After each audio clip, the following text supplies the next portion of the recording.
Your Excellencies, dignitaries, the Dean and members of the Diplomatic Corps, fellow Africans, ladies and gentlemen. It is my great pleasure to welcome all of you to Accra, the vibrant capital of Ghana, and to the 30th Annual General Meeting of the African Export-Import Bank, Afreximbank. Akwaba is our word of welcome, especially to those who are visiting our country for the first time. You are amongst the people who pride themselves on their sense of hospitality, and it is my hope that by the end of your visit, you will agree with this claim. This year's edition of the bank's annual meetings is particularly special for us in Ghana, for the bank, and indeed for the continent. In fact, I should say for the world, looking at the amazing audience here with us. Some of you have come from different continents, including from the Caribbean and the Americas, making the 30th annual meeting of the bank a truly intercontinental event, indeed, a veritable global African event. I thank the leadership of the bank, particularly its current president, Professor Benedict Orama, for operationalizing this Pan-Africanist vision. Several countries in the Caribbean have become full members of the bank by signing and ratifying the Partnership and Participation Agreement. By increasing trade flows on both sides of the Atlantic, we're moving away from the rhetoric that has characterized the relations between our kith and kin in the African diaspora to creating and sustaining a dynamic relationship between communities and peoples who are united by a shared history and culture.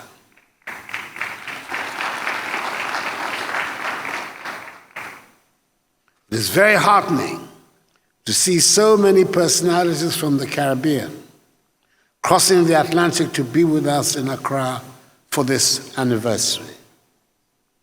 This recalls the spirit of the Year of Return that I launched in 2019, which saw hundreds of thousands of the African diaspora family from the Americas and the Caribbean coming back home to Ghana to renew their blood, cultural, and historic ties. One of the most prominent of such returnees was the Prime Minister of the Government of the Republic of Barbados, the Honorable Mia Amor Motley, QC.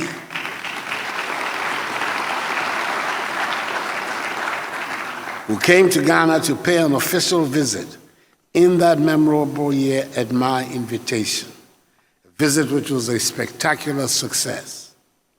Widely acknowledged as one of the outstanding figures of contemporary Caribbean politics, she is a great champion of the African peoples, and I'm delighted that she has returned to Accra for this conference.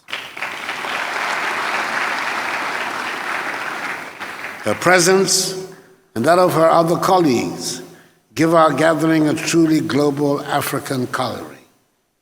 We welcome equally heartily one of those colleagues, another prominent Caribbean leader, the Honorable Dr. Ralph Everard Gonzalez, Prime Minister of the Government of St. Vincent and the Grenadines, and another such staunch defender of the African cause to Ghana.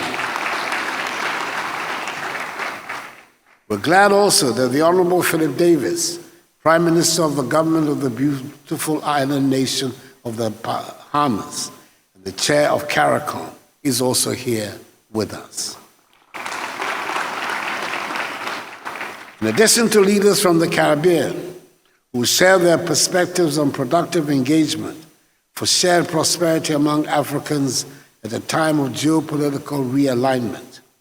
We have with us Dr. Julius Garvey, the son of the iconic Pan-Africanist, the first true organizer of the movement of the Black people, that is all people of African descent, back to Africa to create the African Republic, Marcus Garvey. On behalf of all black people the world over, I would want to thank him for what he has done and continues to do to sustain the towering legacy of his father over the years. We appreciate too very much the solidarity and presence of current and former leaders on the continent. His Excellency Emmerson Mnangagwa, President of the Republic of Zimbabwe, Ghana's official in-law,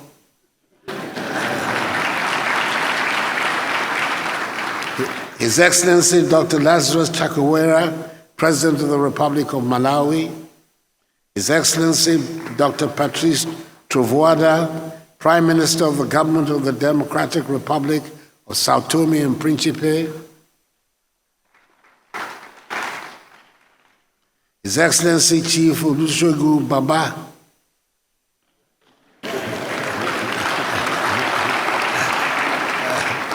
I should add Obasanjo as well. The former President of the Federal Republic of Nigeria, His Excellency Mahamadou Issoufou, the former President of the Republic of Niger,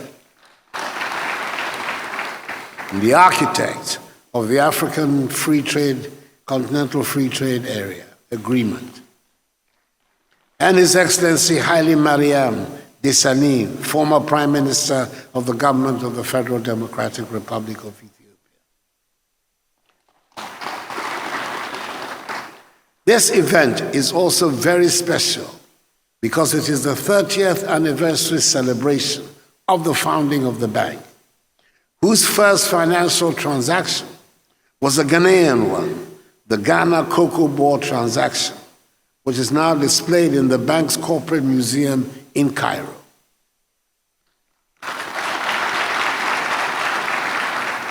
I applaud Christopher Edodu, Jean-Louis Ikra, and the third and current president, Professor Benedict Orama, for what they have done over the years in establishing a very strong bank. But Afreximbank is not just a great African institution committed to history, but it is also very committed to the development of our continent and of countries in the African diaspora. The pillars of the sixth strategic plan currently under implementation, that is intra-African trade and AFCFTA implementation, as well as industrialization and export diversification, are perfect illustrations. They are aligned with the aims of the AFCFTA and the African Union Agenda 2063 and reflect both the agility and relevance of the institution, which over the years has become one of the most systemically relevant financial institutions on the continent, with a wide range of products, a growing balance sheet, and a continental footprint, as Professor Orama so brilliantly articulated in his opening statement.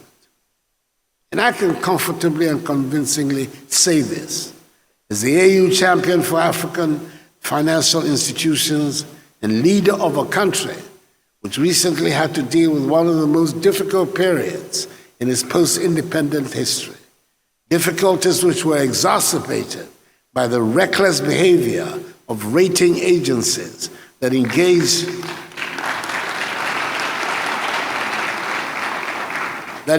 in pro-cyclical downgrades, shutting Ghana out of capital markets and turning a liquidity crisis into a solvency crisis. Afreximbank, under its counter-cyclical response mechanism, provided timely support to help Ghana navigate the macroeconomic management challenges worsened by Russia's war of aggression in Ukraine in an orderly manner, when suddenly we realized we were alone.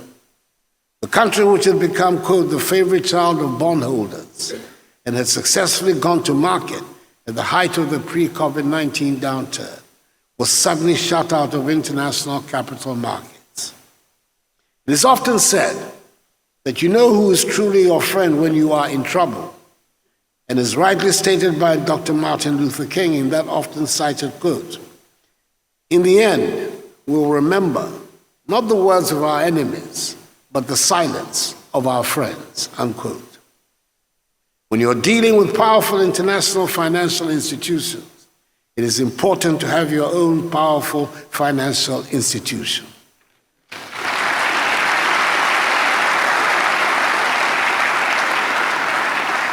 And it is so important and significant that I'm here today, just a few months after that liquidity crisis, hosting the 30th anniversary celebration of Afreximbank. What I have just said about the great relationship between Afreximbank and Ghana, most of my colleagues in this room and across the continent and the Caribbean could say the same thing. What would have happened to the continent that was still heavily commodity dependent in 2015, 2016, when what was called the commodity super cycle suddenly came to an abrupt end?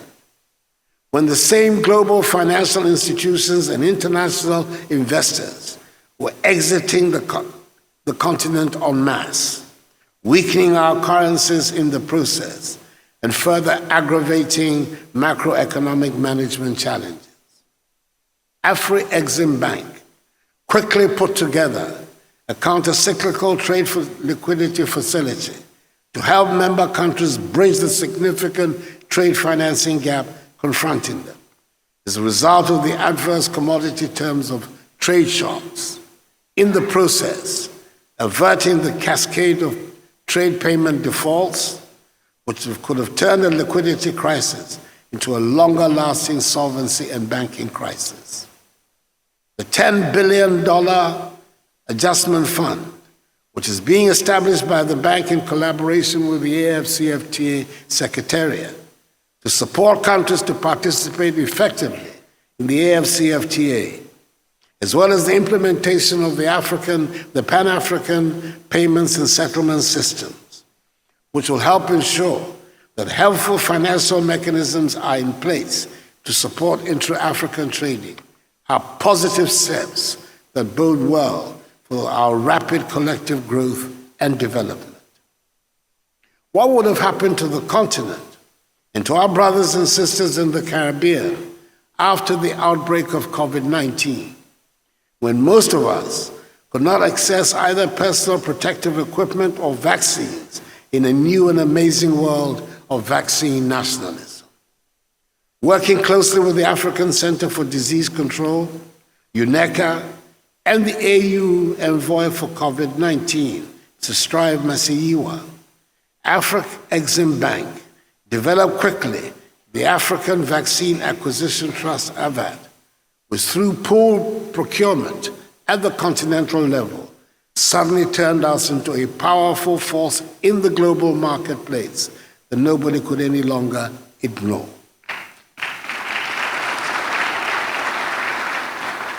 More than saving lives, the development and effective operationalization of AVAT was a game-changing moment for the continent, or should I say for the Pan-Africanist revival, as it brought together Africa and the Caribbean in one of the most critical moments of their mutual history, where access to vaccines was the dividing line between life and death.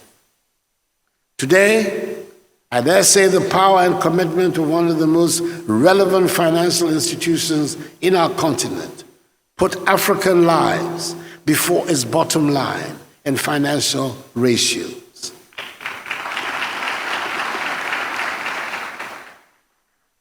Again, I dare say the ravages of COVID-19, which brought us together in the face of rising vaccine nationalism, made us discover how important Afreximbank was to us as a continent and as a people with the same and common history. The continued growth of Afreximbank and development of Africa, again I should say of African countries around the world, had become so intertwined that the question is no longer what we should have done in the face of these major causes if Afreximbank had not been there. Instead, the key question for us gathered in Accra today is what should we be doing for Afreximbank to enable it serve us even better and to help us navigate the challenges associated with the stickiness of the colonial development model of resource and extraction, globalization, and heightening geopolitical risks, which are likely to persist in the medium and long term. And here, I'd like to wear my hat of champion of the African Union financial institutions. But before I share my reflections on perspectives on the way forward in that capacity, I'd like to make one general assessment. In the past, we have created highly promising financial institutions just to abandon them before they could even stand on their own, let alone grow into global financial institutions. The reality is that unless we have strong financial institutions, we are not going to develop.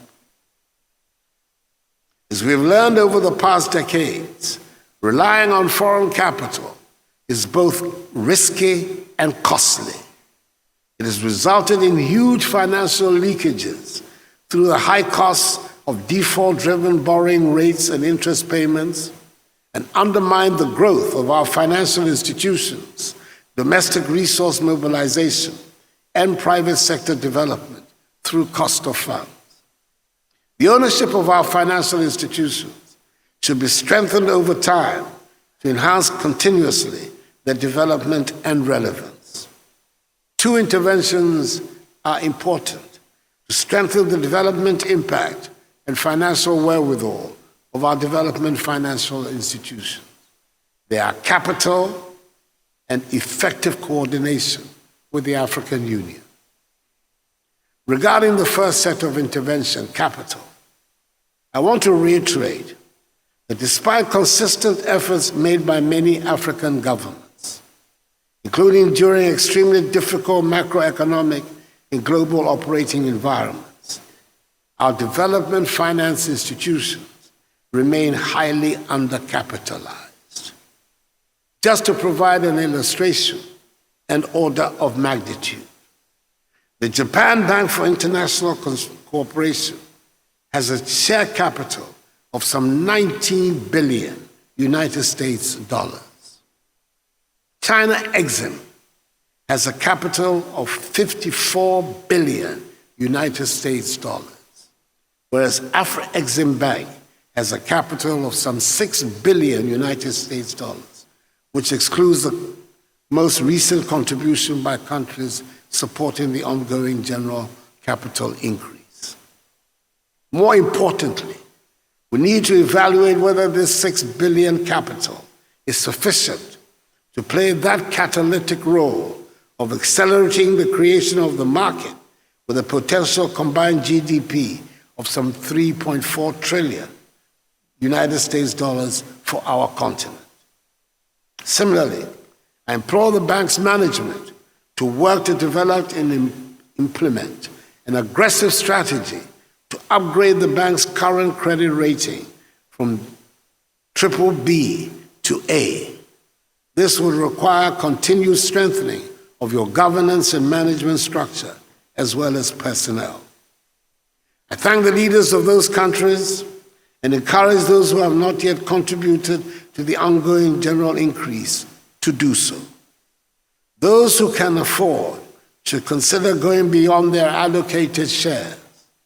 The bank has consistently paid dividends to its shareholders over the decades. As governments, our contribution to the capital of the bank is not only a good investment, but also the best way to support the development of our private sector by increasing access to and lowering the cost of funds to sustain private investment and economic growth.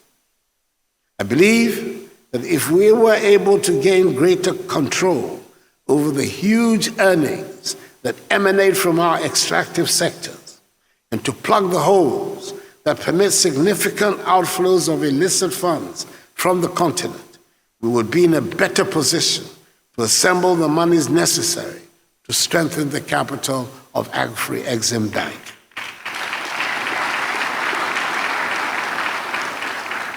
And I encourage the Bank of Ghana to support proactively the domestic resource mobilization program launched by Afreximbank under its central bank deposit program, CENDEP. Over the years, CENDEP has enabled Afreximbank to reduce significantly the cost of funds passed on to African sovereign and corporate entities. Regarding the second set of actions, focusing on the level of engagement with our developing financial institutions, it is important to strengthen coordination with these institutions to make sure that they are working consistently for Africa and the African diaspora, supporting their development agenda and implementation of their national development strategies. Sustaining the systemic relevance and development impact of these institutions hinges on better coordination, enhanced accountability. As a champion of the AU financial institutions, I'll be taking this important matter to the Assembly during our next meeting of heads of state and government. In the meantime, I call on the African Union Commission to expedite the process of admitting Afreximbank as a specialized agency of the African Union at the forthcoming July AU Summit.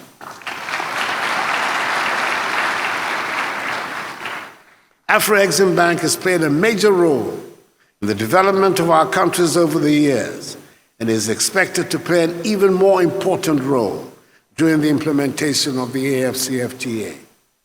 The bank is already a very special agency for our development, and it is time we formalize the process to strengthen further the coordination, enhance its development impact.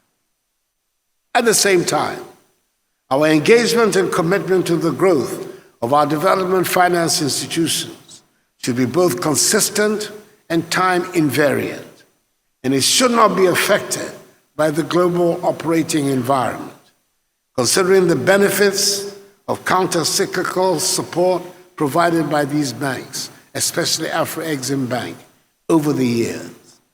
More generally, as the challenging global environment and heightened macroeconomic management challenges raise the risk of financial and debt crisis, countries should abide by the treaty they have signed. Anything that affects the bank negatively will only undermine our rate of recovery and growth. Delivering the vision of our founding fathers, of whom Ghana's first president, Kwame Nkrumah, was such an inspiring advocate, and building prosperity for Africans on both sides of the Atlantic are the overarching themes of the 2023 edition of this year's meeting. Strengthening the financial wherewithal of our development finance institutions, especially Afreximbank, and enhancing coordination between these institutions and the African Union are key if the continent is to deliver successfully the vision of shared prosperity for Africans. I have outlined a few measures that should be taken not only by sovereign nations, but also by the vibrant African private sector and captains of industry, who should also play their part in building the Africa we want. Some are already shareholders of the bank, and I thank them for that. At the same time, I encourage those who are not yet to do the same. By investing in Afreximbank, we're all investing in our own growth, in the growth of our balance sheet, and in the development of our respective countries, thereby spurring even further the far-reaching work that has been done and is being done by that outstanding African, Professor Benedict Orama, and his excellent team.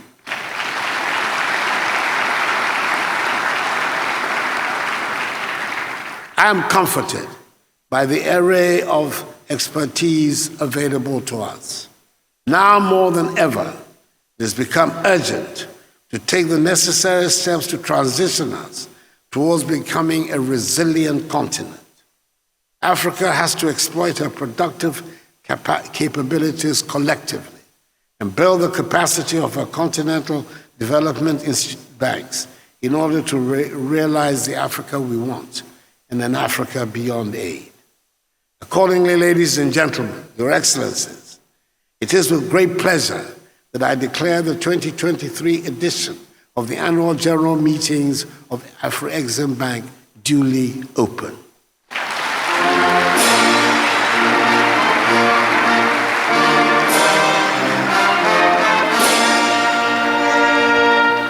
I wish you a very fruitful meeting.